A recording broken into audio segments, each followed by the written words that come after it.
नमो अरिहन्ताणं नमो सिद्धाणं नमो आयर्याणं नमो वज्रायाणं नमो लोये सवसाहूणम्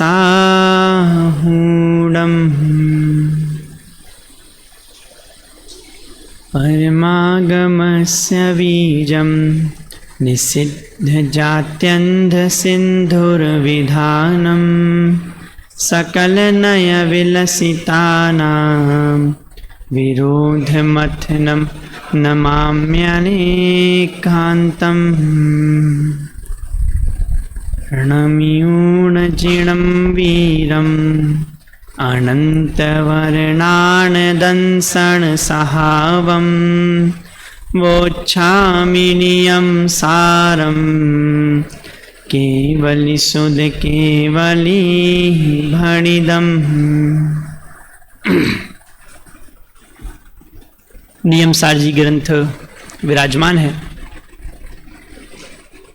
विगत दिनों से नियम सार जी ग्रंथ के संबंध में चर्चा चल रही है, उससे संबंधित व्याख्यान, उससे संबंधित गोष्ठी, परिचर्चा, इन सब का लाभ आप विगत दिनों से ले रहे हैं। मुझे थोड़ा ये भाव आया कि आप लोग नियम सार जी ग्रंथ पढ़ रहे हैं, एक बार पूरे नियम सार जी ग्रंथ का क्या हार्द है, आचार्य देव हमसे क्या कहना चाहते हैं, उस संबंध में मैं आप लोगों से थोड़ी चर्चा करना चाहता हूं। बस आप लोगों को थोड़ा सा सतर्क रहना है ना। ग्रंथ सबके पास हैं, किस किस के सामने ग्रंथ नहीं है? ले लो भैया, सब जल्दी से ग्रंथ ले लो अपने पास। अपने पास है ना बहुत सारे ग्रंथ, लो जल्दी से लो, सबके सामने ग्रंथ होना चाहिए ना। ये मत सोचा करो पड़ोस में तो है ही, अपने सामने रखो। हाँ, पीछे आवाज थोड़ी सी बढ़ा दो भैया।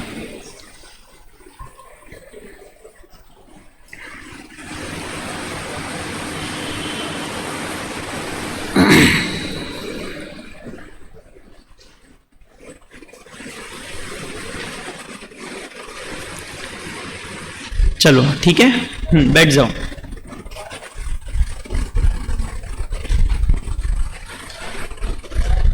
चलिए, अच्छा, नियम सार कौन से अनुयोग का ग्रंथ है? हाथ खड़ा करो। नियम सार कौन से अनुयोग का ग्रंथ है? बहुत सामान्य सा प्रश्न है, बोलो सम्यक। अच्छा बोलो, द्रव्यानुयोग का ग्रंथ है। पीछे चरणानुयोग का ग्रंथ है। और बोलो, बोलते चलो, दो ही तो बाकी हैं।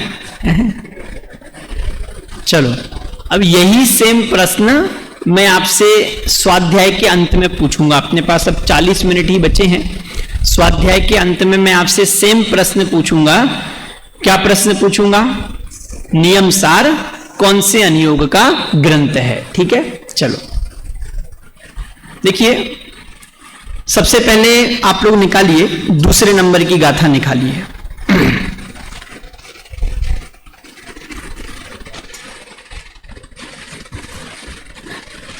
मग्गो मग्ग फलम तीय दुविहम जिन सासणे समखादम मग्गो मुखौ उवौ तस्य फलम होइने बाणम।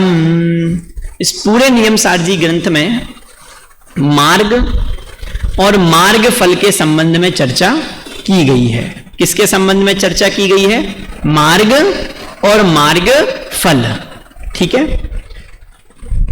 फल भी बताया और मार्ग भी बताया।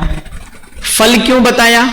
क्योंकि जब तक फल नहीं बताएंगे तब तक यह व्यक्ति मार्ग के लिए उद्यमवंत नहीं होगा। ठीक है, और फल अकेला नहीं बताया, मार्ग भी बताया। क्यों? क्योंकि फल तो बता दिया है, लेकिन उस फल की प्राप्ति का उद्यम कैसे करें, इसलिए मार्ग भी बताया। तो इस नियम सारजी ग्रंथ में मार्ग और मार्ग फल दोनों के संबंध में बहुत विस्तार से चर्चा की है कि क्या मार्ग बताया है। तो एक ही मार्ग है, सम्यक दर्शन, सम्यक ज्ञान और सम्यक चारित्र। ग्रंथ का नाम क्या है? बोलो सब एक साथ। अच्छा, मेरे अलावा नींद किस किस को आ रही है? नहीं आ रही ना, है तो थोड़ा सा जागते रहना है, ठीक है। क्या है ग्रंथ का नाम? नियम सार, ठीक है। मतलब नियम के संबंध में चर्चा की गई है, ठीक है। अब जब भी अपन नियम शब्द सुनते हैं तो हमारे सोच बहुत जगह भागती है। क्या नियम, कैसा नियम, नियम लेना तो बहुत कठिन है? ले लेंगे तो पालन कैसे होगा, है? और नियम के कारण से ही तो व्यक्ति डर रहा है। आज व्यक्ति धर्म से दूर क्यों होता जा रहा है? उसको ये लग रहा है भैया धर्म मतलब क्या है? नियम। अगर धर्म का पालन करना है तो क्या करना होगा, है? कि पहले ये छोड़ना होगा, ये करना होगा, उसके बाद धर्म हो पाएगा। तो नियम नाम से तो वैसे ही सब लोग डरते हैं, पर इनने ग्रंथ का नाम ही क्या रख दिया? नियम सार। बात समझ में आ रही? और सबसे पहले दूसरे नंबर की गाथा में कह क्या रहे हैं? किसकी चर्चा करेंगे? कि मार्ग और मार्ग फल की चर्चा करेंगे। और ग्रंथ का नाम क्या रखा है? ग्रंथ का नाम रखा है नियम। इसका मतलब यह है कि जिस मार्ग और मार्ग फल की चर्चा करने वाले हैं उसका संबंध किससे है? उसका संबंध नियम से है। अब नियम क्या है? देखो, ये प्रतिज्ञा दिलाई, नियम दिलाया, है ना। क्या नियम दिलाया? निकालो, 4 नंबर की गाथा निकालो, निकालो आप लोग। ग्रंथ सबको खोलो भाई, है? ये मत सोचो कनिष्ठ में है, वरिष्ठ में है, कैसे पढ़ेंगे, क्या करेंगे, खोलते चलो। 4 नंबर की गाथा निकालो। नियमं मोक्षोवाओ तस्य फलम हवदीपापनिर्वाणम् एदेसिं तिन्नं पिय पत्तेय परुवणा हुई। है नियम मोक्ष उपाय, उसका फल परम निर्वाण है।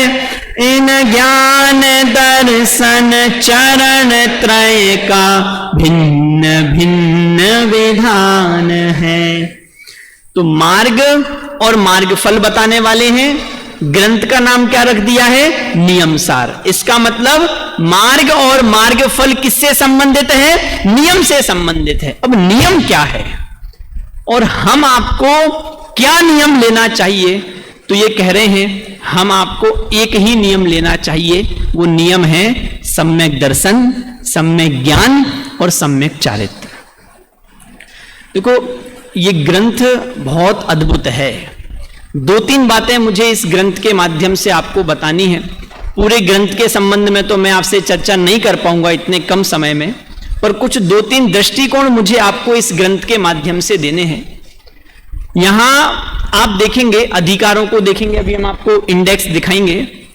आप अधिकारों को देखेंगे तो अधिकारों के नाम क्या हैं? अधिकारों के नाम क्या हैं? तो पहले 2 अधिकार, 3 अधिकार छोड़ दो, जीव अधिकार, अजीव अधिकार और शुद्ध भाव अधिकार।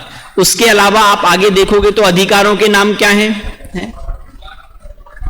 परम आलोचना, परम भक्ति, परम आवश्यक, परम प्रतिक्रमण। है बात समझ में आ रही है? निश्चय आवश्यक, निश्चय भक्ति। तो आप देखेंगे तो आपको यह समझ में आएगा। अगर कोई मात्र इंडेक्स देखे तो उसको क्या लगेगा कि इस पूरे ग्रंथ में किसकी चर्चा की गई है? इस पूरे ग्रंथ में आलोचना का स्वरूप बताया है, प्रतिक्रमण का स्वरूप बताया है, प्रत्याख्यान का स्वरूप बताया है, भक्ति का स्वरूप बताया है, आवश्यकों की चर्चा की है। तो इसको देखते ही आपको सबसे पहले क्या लगेगा कि भैया यहां तो आचरण संबंधी बात की गई है, यह तो चरणानुयोग का ग्रंथ है। लेकिन जब आप एक एक गाथा खोल के पढ़ेंगे तो आपको यह बात समझ में आएगी कि यह चरणानुयोग का नहीं है, यह द्रव्यानुयोग का ग्रंथ है। नियम सार कौन से अनुयोग का ग्रंथ है? नियम सार वास्तव में देखा जाए तो द्रव्यानुयोग का ग्रंथ है। यहां भक्ति का स्वरूप भी बताया, आलोचना, प्रतिक्रमण, प्रत्याख्यान, आवश्यक, सबकी चर्चा की।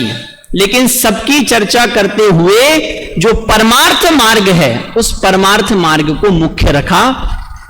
सम्यक दर्शन, सम्यक ज्ञान और सम्यक चारित्र। इससे मैं आपको कुछ कहना चाह रहा हूं, कुछ समझाना चाह रहा हूं। किसी भी साधक जीव को यदि मोक्ष मार्ग पर आगे बढ़ना है, किसी भी साधक जीव को यदि मोक्ष मार्ग पर आगे बढ़ना है, तो उपाय एक ही है, सम्यक दर्शन, सम्यक ज्ञान और सम्यक चारित्र। इसके अलावा अन्य कोई उपाय है ही नहीं। इसलिए उन्होंने आलोचना, प्रतिक्रमण, प्रत्याख्यान, भक्ति, आवश्यक, सबकी चर्चा की। लेकिन सबकी चर्चा करते हुए एकमात्र सम्यक दर्शन, सम्यक ज्ञान, सम्यक चारित्र को ही मुख्य किया। हम कोई भी प्रतिज्ञा लें, हम कोई भी नियम लें, हम कोई भी व्रतादिक का पालन करें, उसमें मुख्य क्या होना चाहिए? उसमें मुख्य सम्यक दर्शन, सम्यक ज्ञान और सम्यक चारित्र ही है। कि भैया आप तो हमें यह बताओ कि व्रतादिक धारण करने या नहीं करने। ये जो आलोचना, प्रतिक्रमण, प्रत्याख्यान, भक्ति, आवश्यक, इनका जो हमने अभी तक स्वरूप सुना हुआ है, उसके अनुसार हमें आलोचना, प्रतिक्रमण, प्रत्याख्यान, आवश्यक, ये सब अपने जीवन में अंगीकार करना है या नहीं करना है? अगर करना है तो उसके संबंध में तो यहां चर्चा की नहीं। यहां तो आलोचना के नाम पर क्या चर्चा कर रहे हैं? आत्मा को जानो। प्रतिक्रमण के नाम पर क्या चर्चा कर रहे हैं? आत्मा को जानो। भक्ति के नाम पर क्या चर्चा कर रहे हैं? आत्मा को जानो। बात समझ में आ रही है? आवश्यक क्या है? पूछा गया कि आवश्यक क्या है? तो 6 डाला में क्या पढ़ा है आप लोगों ने मुनियों के आवश्यक में? समता संभारे थुति उचारे वंदना जिन देव की, है ना? आगे फिर गिन लेना आप लोग। तो इत्यादि 6 आवश्यक कहे। यहां पूछा गया आवश्यक क्या है? कह रहे हैं आत्मा को जानो। भैया करें तो करें क्या? और क्यों आचार्य देव ने क्यों बुद्धिपूर्वक उर्दू किया? अच्छा, नाम बदले, सुनना ध्यान से। अगर उन्हें सम्यक दर्शन, सम्यक ज्ञान, सम्यक चारित्र की ही चर्चा करनी थी तो अधिकारों के वे ही नाम रख के और सम्यक दर्शन, सम्यक ज्ञान, सम्यक चारित्र के बारे में चर्चा करते। क्यों उन्होंने बुद्धिपूर्वक आलोचना नाम दिया, भक्ति नाम दी, आवश्यक नाम दिया? उसके पीछे कारण है।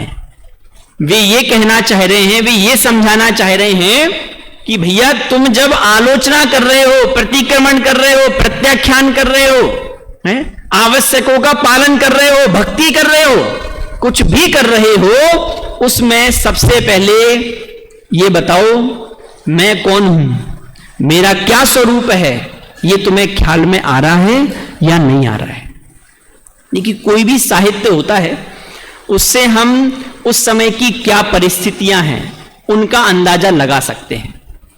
जब कुंदकुंद आचार्य देव ये सब लिख रहे हैं तो ये समझ में आ रहा है कि उनके सामने जो मुनिराज हैं वे प्रतिक्रमण कर रहे हैं, प्रत्याख्यान कर रहे हैं, आलोचना कर रहे हैं, भक्ति कर रहे हैं, आवश्यकों का पालन कर रहे हैं। लेकिन ये सब करते हुए भी वे वास्तविक मार्ग पर नहीं चल रहे हैं। इसलिए उनको सतर्क किया कि भैया तुम्हारे जीवन में आलोचना है, प्रतिक्रमण है, प्रत्याख्यान है, आवश्यक है, ये बाहर में तो दिख रहे हैं, लेकिन अगर तुमने आत्मा को नहीं जाना तो वास्तव में ना तो प्रतिक्रमण हुआ, ना प्रत्याख्यान हुआ, ना आलोचना हुई, ना भक्ति हुई, ना आवश्यक हुआ। इससे हमें ये बात समझ में आनी चाहिए कि हम कितना भी बाह्य आचरण पालें, यदि हमें ये बात समझ में नहीं आ रही है कि मैं कौन हूं, मेरा क्या स्वरूप है, ये जो आश्रयवादी भाव हो रहे हैं ये मेरे नहीं है, ये मेरा स्वभाव नहीं है, ये मेरी आइडेंटिटी नहीं है, अगर ऐसा श्रद्धान नहीं हो रहा है, आनंद नहीं बढ़ रहा है, वीतरागता नहीं बढ़ रही है, कसाय नहीं घट रही है, तो कह रहे हैं तुमने किसी भी प्रकार का कोई भी आचरण किया लेकिन तुम मोक्ष मार्ग पर आगे नहीं बढ़े। कि भैया फिर क्या करें? बुद्धिपूर्वक व्रताधिक धारण करें कि नहीं करें, नियम लें कि नहीं लें, प्रतिज्ञाओं में बंधे कि नहीं बंधे? प्रश्न समझ में आया आपको? यहां आपने कुंद आचार्य देव को पढ़ा, अभी इतने दिनों से चर्चा चल रही है ना, तो लगभग सभी अधिकारों के संबंध में थोड़ा थोड़ा विषय तो आपको चखने मिल ही गया होगा। तो आपने इस पूरे नियम सारजी ग्रंथ को पढ़ा। मेरा आप लोगों से प्रश्न है, आप एक एक अधिकार खोल के देख लेना, अभी अपने पास समय नहीं है। आवश्यक, भक्ति, आलोचना, प्रतिक्रमण, प्रत्याख्यान, इन सब की चर्चा की है, लेकिन उसको बाहर से नहीं जोड़ा, क्रियाओं से नहीं जोड़ा, आचरण से नहीं जोड़ा। तो उसका क्या भाव है वो तो मैंने आपको समझाया, क्यों नहीं जोड़ा है? क्योंकि उन्होंने जिससे जोड़ा है सम्यक दर्शन, सम्यक ज्ञान, सम्यक चारित्र, वही वास्तव में उन सभी आचरणों का आधार है। लेकिन मेरा आपसे एक प्रश्न है, उसका काउंटर प्रश्न है कि हम आप क्या करें? हम आप बुद्धिपूर्वक व्रताधिक धारण करें या ना करें? प्रतिक्रमण, प्रत्याख्यान, आलोचना, भक्ति, आवश्यक, ये सब बुद्धिपूर्वक धारण करें या ना करें? बोलो। तो देखो, दो तीन बातें मुझे आपको समझानी है। सबसे पहले हमें यह बात समझ में आना चाहिए, हम आप भी जो इतने ग्रंथों को पढ़ रहे हैं, समझ रहे हैं, यहां तक कि मैं कहूं कि अभी वर्तमान में पूरे मुमुक्षु जगत में ही जो कुछ भूल मुझे नजर आ रही है, किसी पर आक्षेप नहीं है, हम आपकी ही अवधारणाओं के आधार से मैंने जो एनालिसिस किया उसके आधार से जो मुझे चूक समझ में आ रही है, थोड़ा सा मिथ्यात्व में है। क्या मिथ्यात्व है वो अभी अपन थोड़ा समझेंगे। जैसे समझो दो प्रकार के लोग हैं। एक वे लोग हैं जो सिर्फ मात्र और मात्र बाह्य आचरण को ही धर्म मान रहे थे, क्रियाकांड में ही धर्म मान रहे थे। तो उस समय कुंद आचार्य देव हुए और उन्होंने ये नियम सारजी ग्रंथ लिखा कि भले आदमी मरोगे, तुम्हें लग रहा है कि ये बाह्य क्रियाओं का पालन करके धर्म हो रहा है, श्रावण ने अंगीकार भी कर लिया। आप पढ़ो अष्टपाउड की एक एक गाथा और प्रवचन सार की 90 से लेके 100 नंबर की गाथा, आपको समझ में आएगा। कुंद आचार्य देव स्पष्ट शब्दों में कह रहे हैं कि तुमने श्रावण ने अंगीकार कर लिया, मुनिव्रत धारण कर लिया है, लेकिन सिर्फ बाह्य क्रियाओं में उलझे रहे, बाह्य आडंबर में धर्म मान लिया। जो परमार्थ धर्म था उसकी ओर तुम्हारा कोई ध्यान नहीं है, तो तुम उन मार्गी हो, सही मार्ग पर नहीं चल रहे हो। तो एक समय वह था जब वो मात्र क्रियाकांड में ही धर्म माना जा रहा था, और उस समय कुंद आचार्य देव ने नियम सारजी ग्रंथ लिखा कि भले आदमी भक्ति करो, आवश्यक करो, आलोचना करो, प्रतिक्रमण करो, सब करो, लेकिन ये सब करते हुए एक बात ध्यान रखना, सम्यक दर्शन, सम्यक ज्ञान, सम्यक चारित्र यदि जीवन में नहीं है तो तुम सही मार्ग पर नहीं चल रहे हो। ठीक है, तो ये उस समय की जरूरत थी। आप गुरुदेव के प्रवचन सुनेंगे तो वहां भी आपको यह देखने मिलेगा, उन्होंने डंके की चोट पर इस बात को मुख्य किया कि मात्र बाह्य क्रियाकांडों में ही अगर उलझे रहोगे तो धर्म के वास्तविक स्वरूप को नहीं समझ पाओगे। लेकिन मेरा आपसे एक प्रश्न है, इसका मतलब क्या है? ये जो कहा जा रहा है इसका मतलब क्या है?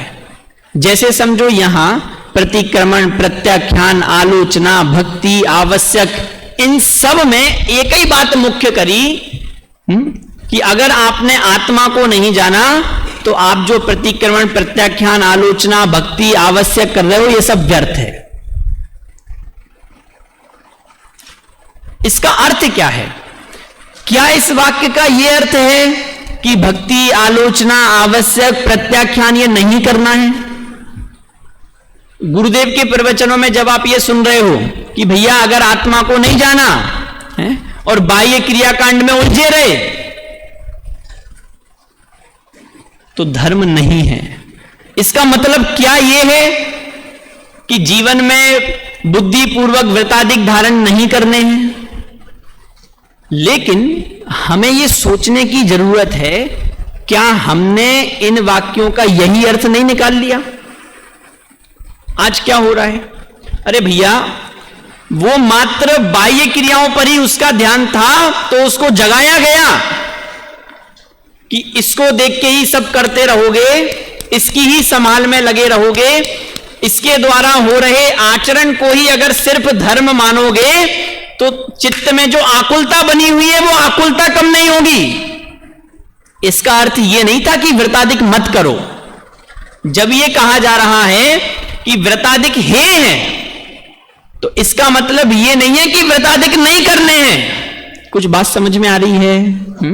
जब यह कहा जा रहा है कि आत्मा को नहीं जाना और व्रताधिक करते रहो, उसका कोई निष्कर्ष नहीं है, इसका मतलब यह बिल्कुल भी नहीं है कि व्रताधिक धारण नहीं करने हैं। पर हम क्या कर रहे हैं, भैया वो आत्मा तो जानने में आया नहीं, सम्यक दर्शन तो हुआ नहीं, व्रताधिक धारण करके क्या करेंगे? बात समझ में आ रही है? देखो थोड़ी सी हटके बात लगेगी है? पर बहुत विचार करने की आवश्यकता है।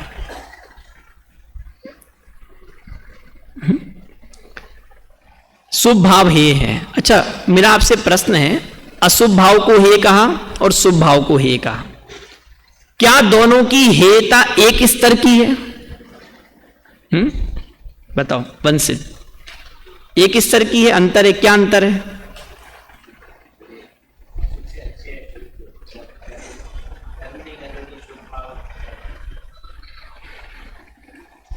अब मैं आपको अंतर बताऊं। अशुभ भाव को जब हे कहा तो वो बुद्धिपूर्वक छोड़ने योग्य हे है। जैसे 5 पाप, हिंसा, झूठ, चोरी, कुशील, परिग्रह, सप्त व्यसन है, ये बुद्धिपूर्वक छोड़ने योग्य हे हैं। अब शुभ भाव बोलो, कल से मंदिर जाना बंद। जैसे अशुभ भाव को छोड़ा ना कि भैया कल से मदिरा पान का त्याग, कल से मदिरा पान का त्याग है, कल से चोरी का त्याग है, हिंसा, झूठ, चोरी, कुशील, परिग्रह का त्याग है। तो ये आपने अशुभ को बुद्धिपूर्वक छोड़ा ना, क्यों? क्योंकि अशुभ को हे कहा जा रहा था, ऐसे ही शुभ को भी तो हे कहा गया, तो शुभ को भी तो बुद्धिपूर्वक छोड़ना पड़ेगा ना। कल से मंदिर जाने के भाव का त्याग है, व्रताधिक धारण अब से नहीं करने, छोड़ो, स्वाध्याय नहीं करना है, छोड़ो। अशुभ भाव को हे कहा और शुभ भाव को हे कहा, दोनों की हेता में अंतर है।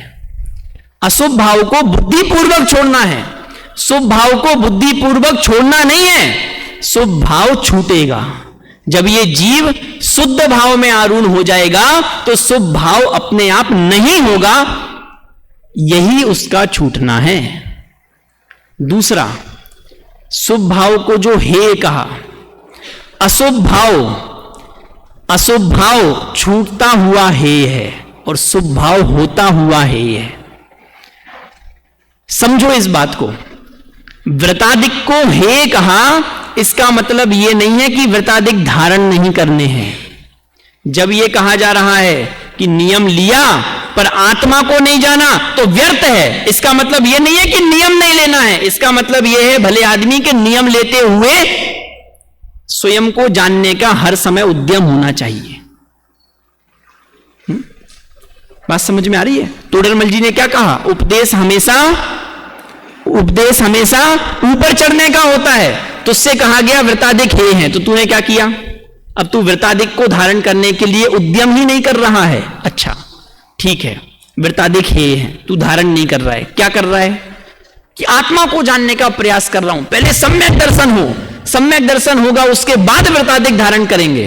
तो मुझे इतना बता कि व्रताधिक धारण करके सम्यक दर्शन का पुरुषार्थ अधिक श्रेय है है या फिर व्रतादिक छोड़ के सम्यक दर्शन का पुरुषार्थ अधिक श्रेय है? बोलो उत्कृष्ट क्या है? पर हम क्या कर रहे हैं? ये सम्यक दर्शन तो हुआ नहीं, व्रतादिक धारण करके क्या करेंगे? है? नियम प्रतिज्ञा लेके क्या करेंगे? देख लो आप, आचार्य कुंद देव नियम सार में है?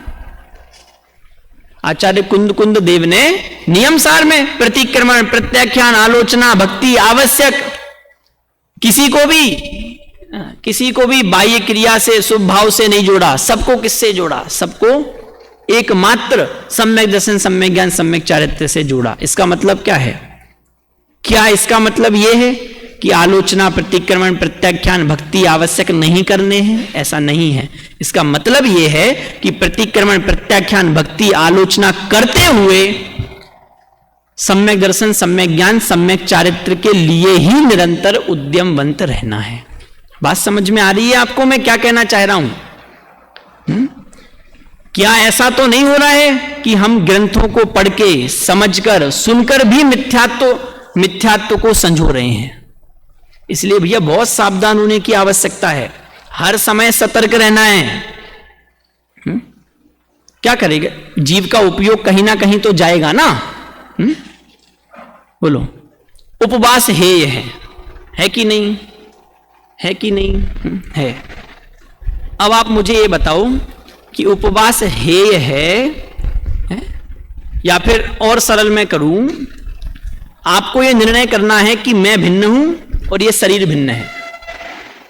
सम्यक दर्शन यही है ना कि भैया ये पर द्रव्य से मेरे सुख का कोई संबंध नहीं है, मैं एक स्वतंत्र आइडेंटिटी हूं। मुझे अगर सुखी होना है तो ये पर द्रव्य मुझे सुखी करेगा, ये झूठ है। ये निर्णय करना है ना। अजीब मुझसे भिन्न है, ये जो आश्रवादी भाव हो रहे हैं ये मेरा स्वभाव नहीं है, यही निर्णय करना है ना। आप मुझे ये बताओ, ये जो निर्णय करना है ये व्रतादिक धारण करते हुए अच्छे से होगा कि नहीं? बोलो उपवास करते हुए ये निर्णय ज्यादा अच्छे से होगा या सप्त व्यसन करते हुए ये निर्णय ज्यादा अच्छे से होगा? बताओ। व्यसन करते हुए मैं भिन्न हूं और ये देह भिन्न है, ज्यादा अच्छे से समझ में आएगा। अवसर ज्यादा किस में है? अरिहंत, व्रतादिक धारण करके अवसर अधिक हैं या व्यसनादिक में लगे रहकर अवसर अधिक हैं? अन्याय अनीति अवक्ष को छोड़कर तत्व निर्णय करने के अवसर अधिक हैं या निरंतर अन्याय अनीति अवक्ष में रहते हुए तत्व निर्णय करने के अवसर ज्यादा